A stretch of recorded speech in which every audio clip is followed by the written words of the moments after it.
প্রথমেই জানিয়ে দিব যে ৩ কারণে ক্ষমতায় আসছে জামায়াত। রয়টার্সের চাঞ্চল্যকর তথ্য, দিশেহারা বিএনপি। এবার বের হয়ে আসলো থলের বিড়াল, জামায়াতের আমিরকে নিয়ে রাষ্ট্রপতি চক্রান্ত ফাঁস। এদিকে শেষ মুহূর্তে পরিস্থিতি পাল্টাচ্ছে। তারেক রহমানের সাথে সমঝোতার পথে আওয়ামী লীগ, বিএনপির সাথে মিলে কাজ করতে চায় হাসিনা, গোপন ফোনালাপ ফাঁস। এবং সবশেষে দেখবেন তারেক রহমানকে প্রকাশ্য রাজনীতি থেকে সরিয়ে দেওয়ার হুমকি দিলেন রুমিন ফারহানা, গোপন ভিডিও ভাইরাল। এতক্ষণ শুনছিলেন সংবাদ শিরোনাম, এখন থাকছে বিস্তারিত। আন্তর্জাতিক গণমাধ্যম রয়টার্স হঠাৎ করেই এক বোমা ফাটানো ভবিষ্যৎবাণী করেছে। তাদের অ্যানালিস্টদের দাবি, বাংলাদেশের আগামী নির্বাচনে ক্ষমতার মসনদে বসতে যাচ্ছে জামায়াতে ইসলামী। শুনে অবাক লাগতেই পারে, এতদিন কোণঠাসা হয়ে থাকা, নিবন্ধন নিয়ে টানাপড়নে থাকা একটি দল কিভাবে হঠাৎ করে ক্ষমতায় আসতে পারে? তবে রয়টার্স হাওয়ায় কথা বলেনি। তাদের প্রতিবেদনে ৩টি সুনির্দিষ্ট কারণ তুলে ধরা হয়েছে। এর মধ্যে প্রথম কারণটি শুনলে সত্যিই চোখ কপালে উঠবে। রাজনীতি নয়, আন্দোলন নয়, জামায়াতকে ক্ষমতায় নিয়ে যেতে পারে এমন এক গোপন অস্ত্র, যা তারা গত ১৫ বছর ধরে নীরবে তৈরি করেছে সবার চোখের আড়ালে।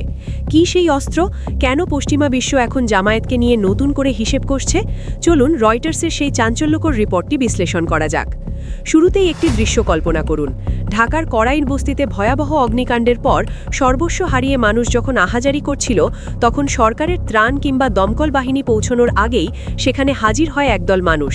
তাদের হাতে ছিল নগদ টাকা, খাবার ও তাঁবু। তারা কারা? তারা ছিল জামায়াতের কর্মী। রয়টার্সের মতে ঠিক এখানেই জামায়াত অন্য সব রাজনৈতিক দলের চেয়ে অনেক এগিয়ে।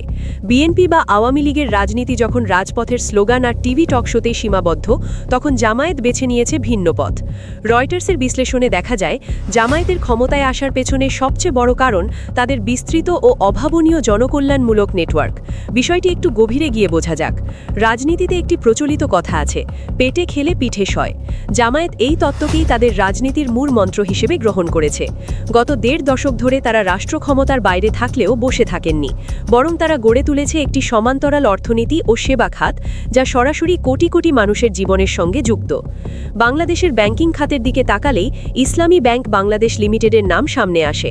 রয়টার্স জানাচ্ছে, এই একটি ব্যাংকের মাধ্যমেই প্রায় ১.৫ কোটি মানুষ প্রত্যক্ষভাবে উপকৃত হয়েছে। ১.৫ কোটি মানুষ মানে ১.৫ কোটি সম্ভাব্য ভোটার বা শুভাকাঙ্ক্ষী। দেশের ক্ষুদ্র ও মাঝারি উদ্যোক্তারা যে পরিমাণ ঋণ পেয়ে থাকেন, তার প্রায় ১/৪ আসে এই ব্যাংক থেকে। উল্লেখযোগ্য বিষয় হল, ব্যাংকটির প্রতিষ্ঠা ও দীর্ঘদিনের পরিচালনায় জামায়াতপন্থী মতাদর্শের লোকজনের সক্রিয় ভূমিকা ছিল এবং এখনও রয়েছে। এখানেই শেষ নয়, গ্রামীণ নারীদের স্বাবলম্বী করতে ইসলামী ব্যাংক প্রায় ২০ লক্ষ নারীকে সুদমুক্ত ঋণ দিয়েছে। এর ফলে তাদের আয় গড়ে ৩০% পর্যন্ত বেড়েছে। এই ২০ লক্ষ নারী যখন ভোট দিতে যাবেন, তখন তারা কি শুধু রাজনৈতিক স্লোগান দেওয়া নেতাদের কথা ভাববেন, নাকি তাদের দুঃসময়ে পাশে থাকা মানুষদের কথা মনে রাখবেন? উত্তরটা খুব সহজ। এবার আসা যাক স্বাস্থ্য খাতে। বাংলাদেশের সাধারণ মানুষের জন্য চিকিৎসা সেবা পাওয়াটা প্রায় যুদ্ধের মতো। এই খাতেও জামায়াত গড়ে তুলেছে ইবনে সিনা হাসপাতালের মতো বিশাল একটি নেটওয়ার্ক। রয়টার্সের ভাষ্য অনুযায়ী, ইবনে সিনা দেশটির অন্যতম বড় ও সেরা বেসরকারি হাসপাতাল হিসেবে পরিচিত। প্রতি বছর এখানে ১০ লাখের বেশি মানুষ সরাসরি চিকিৎসা সেবা পায়। দলের নেতাকর্মী বা তাদের সুপারিশে আসা রোগীরা অনেক সময় বিশেষ ছাড় কিংবা নামমাত্র মূল্যে চিকিৎসা সুবিধা পান। জামায়াতের সাবেক শীর্ষ নেতা মতিউর রহমান নিজামী ও মীর কাসেম আলী ইবনে সিনা ট্রাস্টের নীতি নির্ধারণী পর্যায়ে যুক্ত ছিলেন। অর্থাৎ দলটির নেতৃত্ব শুরুতেই বুঝে গিয়েছিল, শুধু মিছিল মিটিং করে মানুষের সমর্থন আদায় করা যাবে না, মানুষের অসুখ বিসুখে পাশে দাঁড়াতে হবে। আজ রয়টার্স যখন বলছে জামায়াত ক্ষমতায় আসতে পারে, তখন তারা মূলত এই বিপুল সংখ্যক সুবিধাভোগী মানুষের মনস্তত্ত্ব বিশ্লেষণ করেই এমন সিদ্ধান্তে পৌঁছেছে। দর্শক, জামায়াতের এই মাস্টার প্ল্যানের আরও গভীরে যাওয়া যাক, বিশেষ করে তাদের শিক্ষা ব্যবস্থায় গড়ে তোলা প্রভাবের কথা। তবে তার আগে ছোট্ট একটি অনুরোধ, যারা এখনও আমাদের চ্যানেল গল্প নিউজ সাবস্ক্রাইব করেননি, তারা এখনই সাবস্ক্রাইব করে বেল বাটনটি চেপে দিন, কারণ আমরা আপনাদের সামনে তুলে ধরি খবরের আড়াগের বিশ্লেষণ। এবার শিক্ষার প্রসঙ্গে আসি। একটি জাতি বা একটি প্রজন্মকে নির্দিষ্ট মতাদর্শে গড়ে তুলতে শিক্ষার চেয়ে শক্তিশালী মাধ্যম আর নেই। জামায়াত বিষয়টি খুব ভালোভাবেই জানে। রয়টার্সের রিপোর্ট অনুযায়ী, আলিয়া ধারার প্রায় ১০,০০০ মাদ্রাসায় জামায়াতের একচ্ছত্র প্রভাব রয়েছে। এসব মাদ্রাসায় পড়াশোনা করছে প্রায় ২৫ লাখ শিক্ষার্থী। এরা যখন ভোটার হবে, তখন তাদের চিন্তাভাবনায় কার প্রভাব থাকবে তা বুঝতে অসুবিধা হয় না। তবে জামায়াত শুধু মাদ্রাসাতেই সীমাবদ্ধ নয়, মূলধারার শিক্ষা ব্যবস্থাতেও তারা শক্ত অবস্থান তৈরি করেছে। এর সূচনা হয় ৮০ দশকের রেটিনা কোচিং সেন্টারের মাধ্যমে। বর্তমানে সারা দেশে এর প্রায় ১৫০টি শাখা রয়েছে এবং প্রতি বছর এখান থেকে প্রায় ২৫,০০০ শিক্ষার্থী বের হয়। কোচিং সেন্টার থেকে শুরু করে স্কুল, কলেজ ও বিশ্ববিদ্যালয়ের সব স্তরেই জামায়াতপন্থী প্রতিষ্ঠান রয়েছে। Manarat international university, international Islamic university Chattogram ও দারুল এহসান ইউনিভার্সিটির মতো প্রতিষ্ঠান তার উদাহরণ। এমনকি আইডিয়াল নামধারী বহু স্কুল ও কলেজের বড় একটি অংশ পরিচালিত হয় জামায়াতপন্থী ট্রাস্টিদের মাধ্যমে। এসব প্রতিষ্ঠানে অসচ্ছল ও মেধাবী শিক্ষার্থীদের বিনা খরচে পড়াশোনা ও বৃত্তির ব্যবস্থা করা হয়। ফলে শিক্ষার্থী ও তাদের পরিবারগুলোর মধ্যে জামায়াতের প্রতি এক ধরনের কৃতজ্ঞতা তৈরি হয়। রয়টার্সের ধারণা, এই কৃতজ্ঞতাই শেষ পর্যন্ত ব্যালট বাক্সে ভোটে রূপ নিতে পারে। রয়টার্সের বিশ্লেষণে আরেকটি গুরুত্বপূর্ণ দিক হল জামায়াতের দুর্যোগ ব্যবস্থাপনা। করাইল বস্তির অগ্নিকাণ্ডের কথাই ধরা যাক, যেখানে বিএনপির কর্মীদের বিরুদ্ধে চাঁদাবাজির অভিযোগ শোনা যায়, সেখানে জামায়াতের কর্মীরা নিজেদের পকেটের টাকা খরচ করে ত্রাণ বিতরণ করে।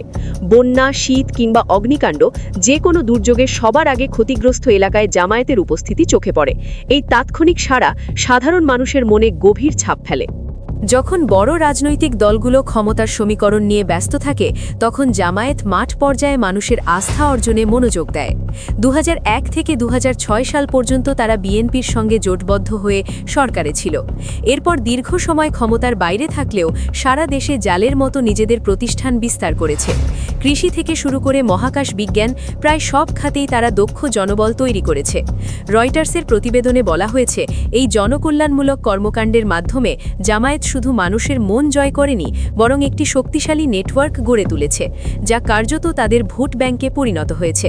তবে প্রতিবেদনে শুধু এটুকুতেই থামেনি রয়টার্স, তারা আরও দুটি কারণের কথা উল্লেখ করেছে।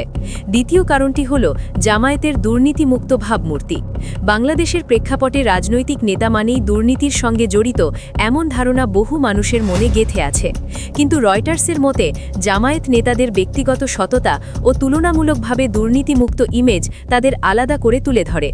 রাজনৈতিক মামলা বা যুদ্ধাপরাধের অভিযোগ থাকলেও অর্থ লুটপাট বা দুর্নীতির বড় কেলেঙ্কারিতে তাদের নাম খুব একটা শোনা যায় না। এই পরিচ্ছন্ন ইমেজ মধ্যবিত্ত ও শিক্ষিত ভোটারদের কাছে গুরুত্বপূর্ণ হয়ে উঠতে পারে।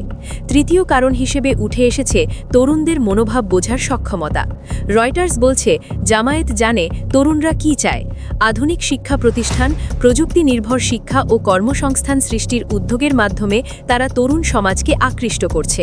গতানুগতিক রাজনীতির বাইরে গিয়ে তরুণদের কেরিয়ার গঠনে সহায়তা করাই তাদের জনপ্রিয়তা বৃদ্ধির অন্যতম কারণ। এখন প্রশ্ন হচ্ছে, বিএনপি বা আওয়ামী লীগের মতো বিশাল ভোটের মাঠে জামায়াত কি সত্যিই গেম চেঞ্জার হতে পারবে?